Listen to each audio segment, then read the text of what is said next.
Echoes in the Well. It was in the small, forgotten town of Newfirth where I first encountered the well.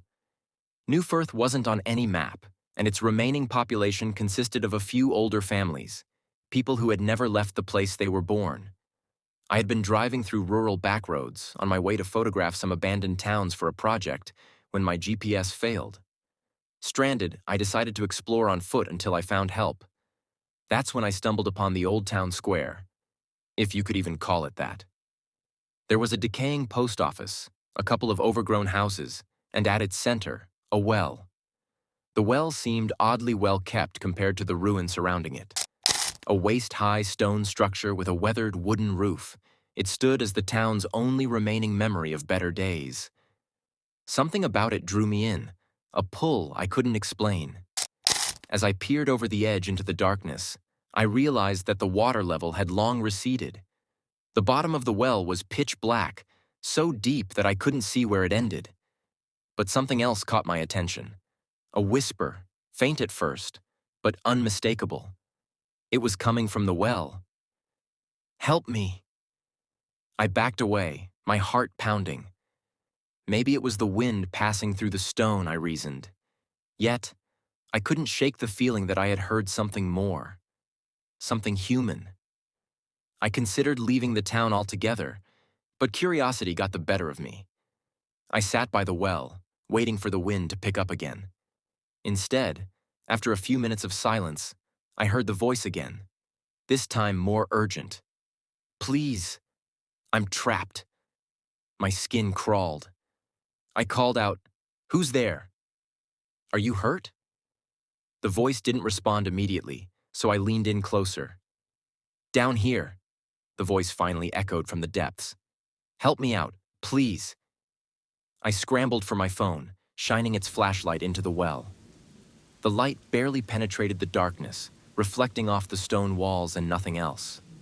No sign of anyone or anything down there.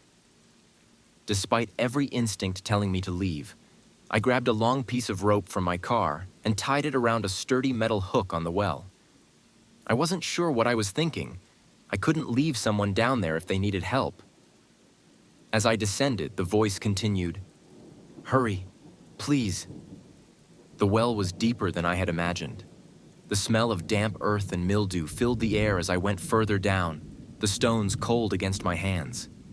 The light from the top of the well grew dimmer with each meter, swallowed by the darkness. About halfway down, the voice changed. It was still calling for help, but now there was something off about it. The tone shifted from pleading to something more sinister. "Closer," it said. "I'm right here." I paused. My grip tightened on the rope, but something was wrong. The voice was no longer echoing from the bottom. It was right next to me. I swung the flashlight around wildly, but all I saw were the walls. Cold sweat dripped down my neck as I stared into the void below, feeling the weight of unseen eyes on me. "You should never have come here." The voice was everywhere now, surrounding me, taunting me. In a panic, I tried to climb back up, but my hands slipped on the rope. As I fumbled, the well walls began to vibrate, the voice growing louder and more distorted. "You're mine now." I screamed as something cold and wet touched my ankle, gripping me tightly. I kicked wildly, but whatever had grabbed me held on, pulling me further into the well's depths. I looked up, hoping to see daylight, but instead, I saw faces. Countless pale faces, staring down at me from the well's edge, their mouths moving in unison, whispering my name. "No one ever leaves the well," they chanted. "You're part of us now." With one last desperate tug, I managed to pull myself free from the cold grip and scramble up the rope. I don't know how I made it out, but when I finally collapsed onto the ground at the top of the well, I looked back down. The whispering had stopped.